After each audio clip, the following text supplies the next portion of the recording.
Imagine having an AI assistant that can listen to your chats, summarize your thoughts, and even suggest tasks, all from your wrist. And the crazy part, you can start for free, no hardware to buy, no subscription, just download and go be.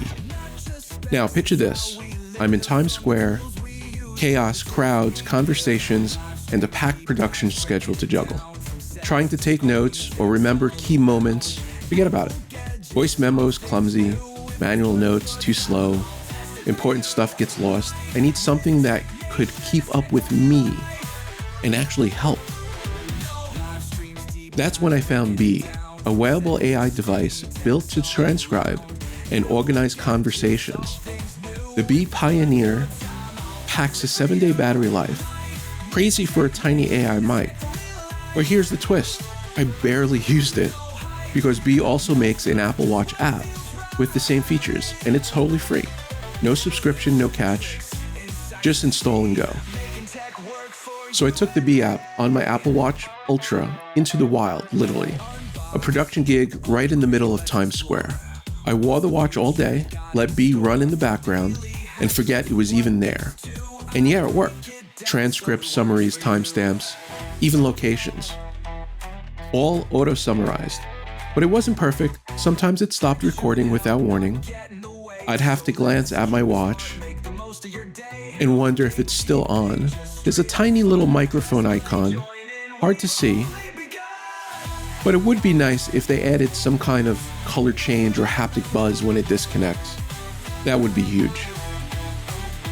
Most recorders save everything you say, even when you're just talking to yourself. But Bee only listens when you speak. It uses its mic to catch your voice, then transcribes in real time only your conversations. No raw audio save, just clean searchable transcripts and insights. It even pulls out tasks like follow up on Friday. Bee turns that into a reminder suggestion. Plus, it can search all your past conversations with AI and give you real answers fast. And it's not just a solo tool. The Bee community lives on Discord with founders who actually listen. We're going to take a look at the Bee app on the iPhone and our Apple Watch here. And to make things a little easier to see, I'm going to go ahead to overlays for both the Apple Watch and the iPhone here. All right, we're going to jump over to the overlay here. So we have our iPhone 16 Pro Max. Let's go ahead and hit the Bee app. And this is what the Bee looks like out the gate, right? So the first thing is these review 11 suggestions. Let's take a peek in here. Okay, in here, these are all what they call actionable items. So basically, if we click this little plus button on the right-hand side, it will add it to our reminders list. But if we scroll down a few of these and look at a few, we could see review and document communication system issues from yesterday's setup and future troubleshooting, follow-up server problem resolution, and create a contingency plan for similar issues. So again, we could click these buttons and it will easily jump into our reminders app, which is pretty cool. Let's look at this unpack and organize travel gear from New York City trip. We'll click that and it's going to jump into our reminders just like that. So if we click the button at the bottom, it jumps us into reminders and we'll see it's right in there. But let's jump back to Bee. Back on Bee's main page, we'll scroll down, we'll see these daily memories. So these are pretty much summaries of every day. So it's kind of like a journal, which makes it feel familiar that, you know, it's broken down by day and categories and conversations. Let's scroll back up to the top and we'll click on one of these days. Okay, so now we're in here. We'll see it gave it itself a title for Friday. And then we'll see this summary in yellow, right? Thomas's day was intensively focused on orchestrating technical setups for a broadcast event. His activities were mainly split into managing technical logistics and collaborating with colleagues to serve complex issues related to broadcast equipment. Throughout the day, Thomas was heavily involved in ensuring camera setups, connectivity, primarily in challenging locations such as basements, and making real-time adjustments to equipment like live view units. He interacted with various team members, engaging in discussions about equipment placement and troubleshooting connectivity problems. The teamwork displayed by Thomas and his colleagues was critical as they worked under pressure to ensure the smooth extension of the network. Now, in this key takeaway section, this bluish-gray area, this is going to be the main points. Think of like bullet points in the summary, right? Thomas was deeply involved in technical coordination for broadcast events, focusing on camera setups and connectivity issues. Connectivity is challenging locations, presented significant hurdles, practically in areas in poor connection. Successful equipment managed was crucial. Communication collaborative among the team. Thomas demonstrated adaptability and so I mean, these are the key points. And then there's another section after this called atmosphere, right? The atmosphere of Thomas' day was dynamic and fast-paced, filled with technical jargon and team collaboration. There was a prevailing sense of urgency and team navigation, navigated through the connectivity challenges and logistic hurdles. Yeah, so it just, gives you a sense of what's going on. So this next couple of sections, I'm not a big Google services person. So I don't really use Google, but you can connect Gmail, Google Calendar, Google Contacts, and it could pull more information and details in for you guys. But I can't attest to that because I didn't use it in that way. So now if we scroll down a little more here, we'll notice now we'll see like the morning section, afternoon, and we'll see time. So these are all like conversational points throughout the day that it grabbed. And if we click into one of those,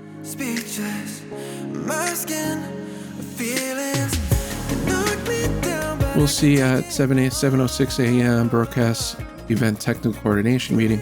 Again, in this yellow, we get the summary, right? We have our key takeaways, like new, but I want you to notice something at the action ad. But I want you to notice something at the top, these three tabs, right? Summary, transcripts, and related. So let's jump to the transcript. So this is the real transcripts, right? The raw text that it transcribed. Notice there's a speaker area at the top, speakers. This is, I believe, in the works. We can't edit this right now, but we will be able to change the speaker names to whoever we were talking to keep things a little more organized. But at the moment, they just number the different speakers and the different people in the conversations. So, and we'll see they're color coded, each conversation up, towards the bottom. If we go ahead and click on one of these little drop down arrows and go into one of these conversations, let's do, okay, the first one we clicked on, now we could see speaker 1, speaker 2, speaker 1. You should be able to send there with me, or again, the transcriptions word for word aren't always perfect, but when you put them into the context and do the summary, you get the meaning out of it, and things become more specific.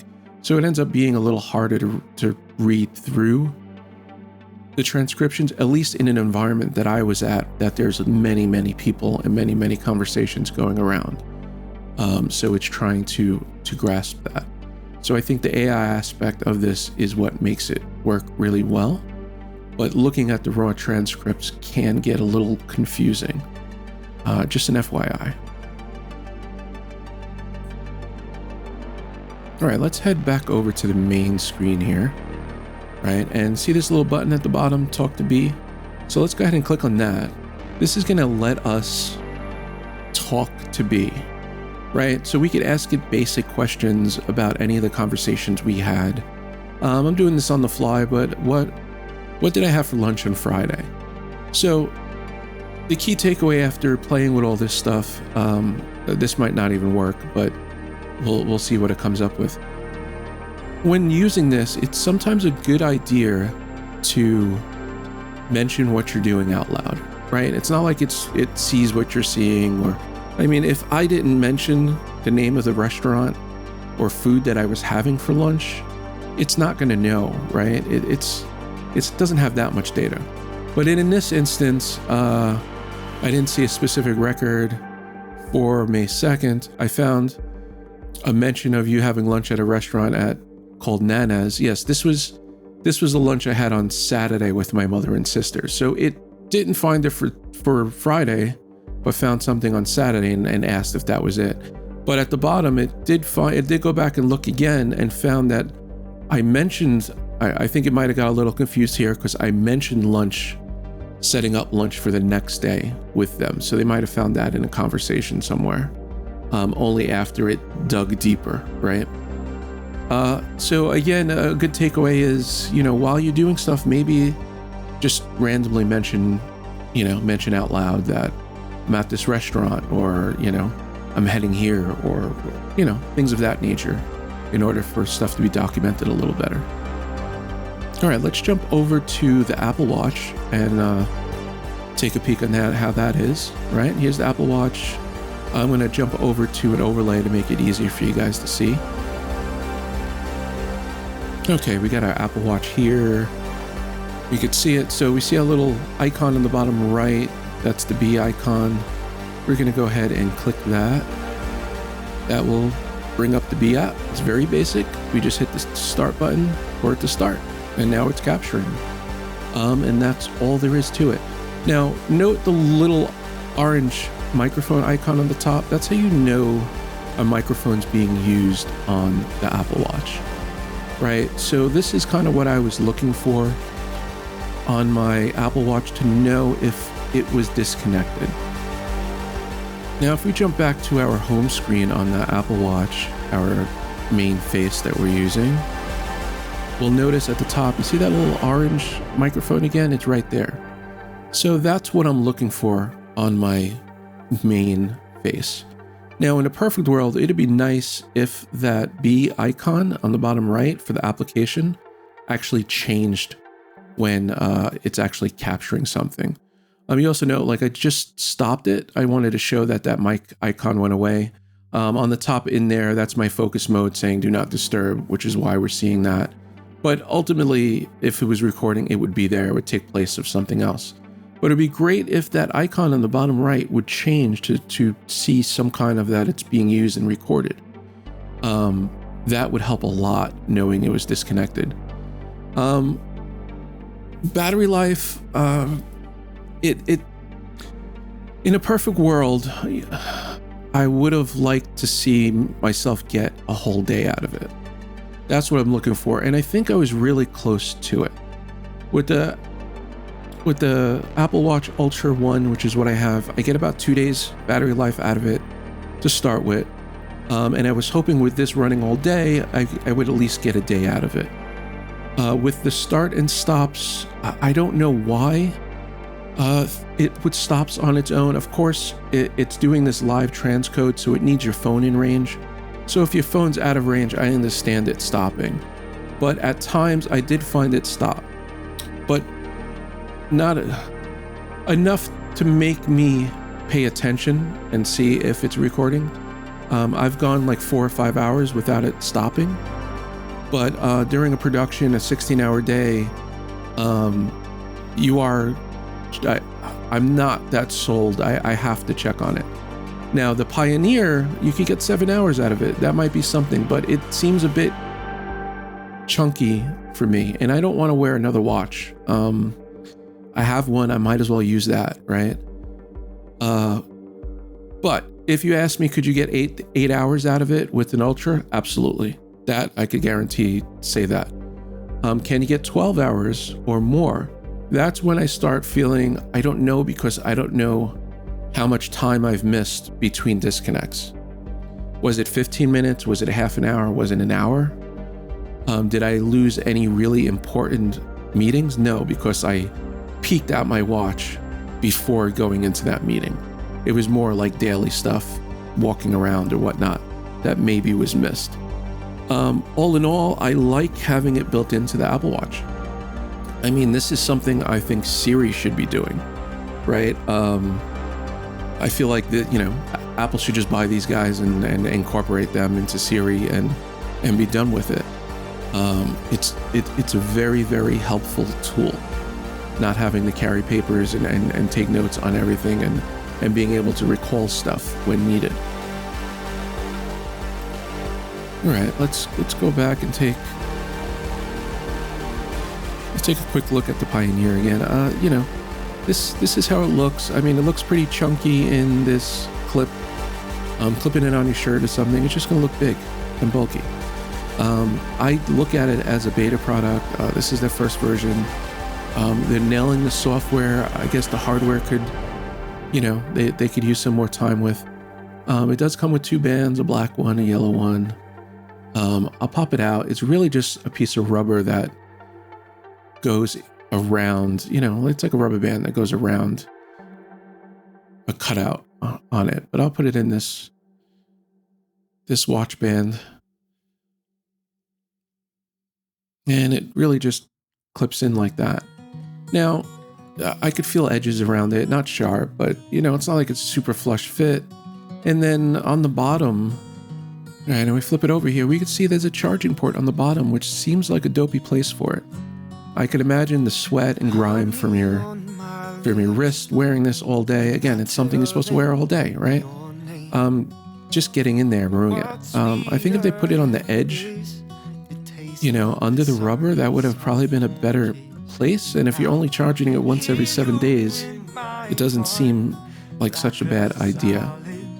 But again, I don't want to wear another watch. But that being said, in the community, it seems to be a lot of other people don't mind the watch aspect and having something on their other wrist. Segueing from that into the community, they also have a Discord server that they seem very active in. Let's jump over to that. All right, we have our Discord open to the 2B's Discord server, and we're going to take a quick look in here. All right, so in general, we can see the last time I was in here was May 3rd, so they have like 50 responses in the general. You go to suggestions, we see like 37 responses. Tips. There's some really good tips in there. Intro for new people, questions. Again, there's a decent amount of those questions in there as well. So the community is very active. So also the developer section, they also have their own API. And the idea is that you could be able to hook in to get your own prompts using your data and summaries and transcripts. So that seems pretty cool. I haven't played with it, but I do plan on playing with it. It sounds like something very interesting that other people don't have. Tips. I came in here, one of the things I learned too is there's something called, what is it? I'm looking for it right now. Guidelines. So you could create a guideline, which is kind of like a prompt that when it does the daily summaries of everything, it will run that prompt also and give you a whole nother block based on that summary. I haven't played with it, but again, people in this Discord is sharing that information.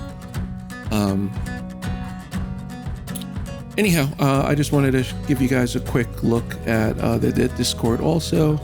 All right, guys, till next time, take care. Look, Bee's hardware feels like a version 1. A little clunky, big, but the software, that's where the magic is. And here's what blew me away after ordering. The Pioneer itself is only $50, but they're not charging for the service yet. So you could jump in with the Apple Watch for free right now and try it. Doesn't cost you anything. No risk, all reward. You can try Bee today without spending a dime if you've got an Apple Watch. You've got no excuse. This thing's changing how I capture life. And I want to know, what would you use Bee to remember? Drop your ideas below. and let's swap stories. If you found this helpful, hit the subscribe button so you don't miss the next one. Got a question or a thought? Leave it in the comments, or ring that bell to catch me live on the next drop.